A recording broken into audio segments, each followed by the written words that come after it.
रखना चाह रहे हैं। जैसे आपने बोला बहुत जल्दी धन कमाने की अंदर लालसा है, उसके लिए महाराज जी बहुत गलत आचरण, जैसे आपने बोला कि अधर्म आचरण, महाराज जी बहुत बड़े स्तर पे भ्रष्टाचार आज फैला हुआ है कि वो आज देख रहा है कि वो ले रहा है इसलिए मैं ले रहा हूं। तो महाराज जी ये कहां से खत्म होगा, मतलब जल्दी, कि मैं अपने आप को सुधारूं, जी मैं नहीं करूंगा। देखो, कई बार हम एकांतिक में और सत्संग में कह चुके हैं कि मनुष्य के जीवन में जब तक अध्यात्म नहीं होता तो जानवर होता है। वो मनुष्य रूप में वो राक्षस होता है, वो जानवर होता है, क्योंकि उसको पता ही नहीं धर्म किसे कहते हैं, अध्यात्म का पता नहीं, तो डर किसका उसको। देखो, डर जब तक भगवान का और धर्म का नहीं होगा तब। हम एक किसान की बात करें, उसने 100 रुपए का गेहूं बेचा और 110 रुपए आ गए उसके पास। तो जब घर में गिना गया तो 110 रुपए थे। तो उस किसान ने पहले आज्ञा करी कि उसको जाओ पूरा रुपया दिखाओ कि 10 रुपया आपके एक्स्ट्रा है, ये लीजिए, तब हमारे घर में पानी पिया जाएगा, ऐसे नहीं पिया जाएगा। अब अगर आज का समय देखो तो दबा के रख लिया जाएगा कि 10 एक्स्ट्रा में आ गए, लेकिन वो 10 तुम्हारे लिए हानिकारक होंगे। तो आज का समाज चरित्र को बेच करके, धर्म को बेच करके वो धन की प्राप्ति चाहता है। पहले था सर्वस्व का चाहे नाश हो जाए पर चरित्र नष्ट नहीं होगा और धर्म नष्ट नहीं होगा। आज धर्म और चरित्र दोनों की आहुतियां दी जा रही। आप देख लीजिए ना, अब ऐसे कैसे बनेगा? अब बुद्धि बिना अध्यात्म के कैसे संभलेगी? अब और समस्या ये है कि अध्यात्म का सही अर्थ तभी आपको समझ में आएगा जब हम अध्यात्म में स्थित हो, हमारे अंदर अर्थ लोलुपता ना हो, हमारे अंदर भोग लोलुपता ना हो, तो हम समाज को अध्यात्म का दर्पण दिखा सकते हैं। लेकिन यदि अध्यात्म को हम बेचते हैं तो अध्यात्म का रंग नहीं चढ़ेगा। तो ऐसे अध्यात्म को भी पाखंड में बदला जा रहा है।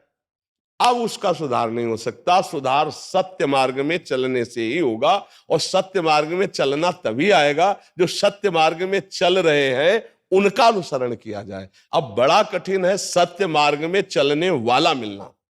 भगवान के हेतु की कृपा कहो कि अभी कुछ संत हैं जिनके वचनों के द्वारा हम जान पाते हैं कि धर्म किसे कहते हैं और अधर्म किसे कहते हैं। नहीं, आज का समाज जो नवयुवक पीढ़ी है वो अधर्म और धर्म का कोई मतलब नहीं, केवल वासनाओं की पूर्ति से मतलब है। ये जो आज चल पड़ा, फिर हम वहीं पहुंचाते हैं, बॉयफ्रेंड गर्लफ्रेंड, ये जो सब चल पड़ा है इसमें बहुत हानि हमारे समाज की है, क्योंकि व्यभिचार का स्वभाव बन गया। अब गृहस्थी में इनका व्यभिचार का स्वभाव मिटेगा नहीं। पति पत्नी में कभी भी एक प्रेम नहीं हो सकता, इनका एक जगह स्थिर नहीं हो सकते, क्योंकि चंचल स्वभाव बन गया। अब इस चंचल स्वभाव में हिंसाएं होंगी, बहुत हो रही हैं, आप देख लीजिए। इसी चंचल स्वभाव व्यभिचार के कारण हिंसा वृत्ति बढ़ गई, इसी के कारण व्यसन बढ़ गए, नशे बढ़ गए। किसी ने किसी को धोखा दिया, किसी ने किसी को धोखा दिया, कोई किसी तरह ब्लैकमेल कर रहा है, कोई। तो ये गंदगी बढ़ती चली जाएगी, क्योंकि अब इसके लिए हम आप राजी हैं तो कोई सरकार भी नहीं रोकेगी। बालिक है, हम आप राजी हैं तो कोई नहीं रोकेगा। अब धर्म क्या कहता है और ये सब क्या हो रहा है? अब कैसे धर्म को कोई समझेगा? यहां हमारे भारत में चरित्र की रक्षा के लिए जब देखा कि अधर्मी आ रहे हैं और हमारा स्पर्श करेंगे, तो हजार हजार की संख्या में आग में अपने शरीर की आहुति दे दी, लेकिन अधर्मियों को छूने नहीं दिया शरीर को। आज उसी धर्म वाले हम, वही भारतीय हम क्या कर रहे हैं?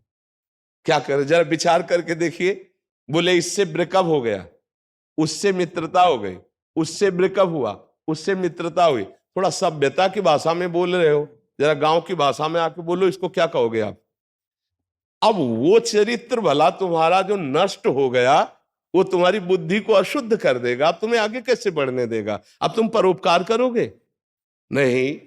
बच्ची है जब चंचल हो गई तो कईयों को ब्लैकमेल करती है, बच्चा है जब चंचल हो गया तो उसको ब्लैकमेल कर रहा है, और जब वो नहीं संभल पाए तो अपने जीवन को नष्ट कर रहे हैं, घोर व्यसन कर रहे हैं, ड्रग्स है, नशेबाजी है। तो ये एक जगह नहीं, बहुत अच्छे स्तर में फैल रहा है, नहीं फैल रहा है। अब अर्थ की प्रधानता से हम सुख मानने वाले अपने अपने कर्तव्यों की आहुति दे रहे हैं।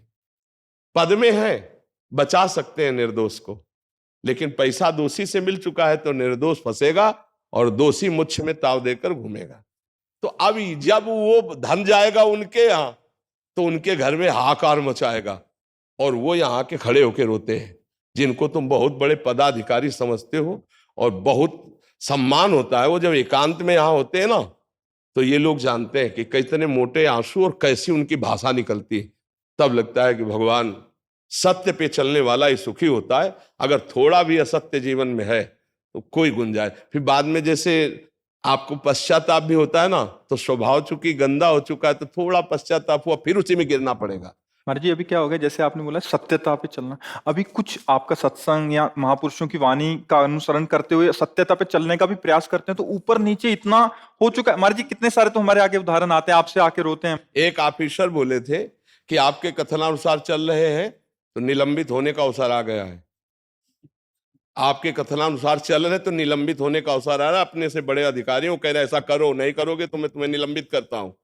बोलो, अब अपने कर्तव्य को निभाऊं कि धर्म को निभाऊं? अगर कर्तव्य उधर का मानता हूं अफसर का, तो धर्म नष्ट होता है, और अगर आपकी बात मानता हूं धर्म से चलूं तो नौकरी छूटती है। क्या करूं? यही यही रो के बोले थे, ऐसे सबके बीच में बोले थे। मैं क्या करूं, आप उत्तर इसका दीजिए। तुम कहा, है तो समस्या बड़ी विचारनी, पर धर्म पर स्थित हो जाओगे तो विजय आपकी हो जाएगी। वो एक बार निलंबित करेगा, लेकिन ऊपर वाला का अवलंब मिल गया तो उसका निलंबित करना कुछ नहीं होगा, क्योंकि अगर ईश्वर का अवलंब हो गया धर्म का, तो विजय प्राप्त करा देगा। फिर वो बोले कि इसी ठसक से जो मैं चल रहा हूं, अब मेरे को निलंबित होने का भय नहीं है। बिल्कुल महाराज, चाहे आज नौकरी छूट जाए, मैं आपके सामने वचन देता हूं, मैं धर्म से चलूंगा, किसी की बात नहीं मानूंगा, जो हमारा अधिकार उसके अनुसार चलूंगा। अगर हटा दिया जाता हो तो चाहे और कुछ भी करना पड़े, पर मैं अधर्म नहीं करूंगा।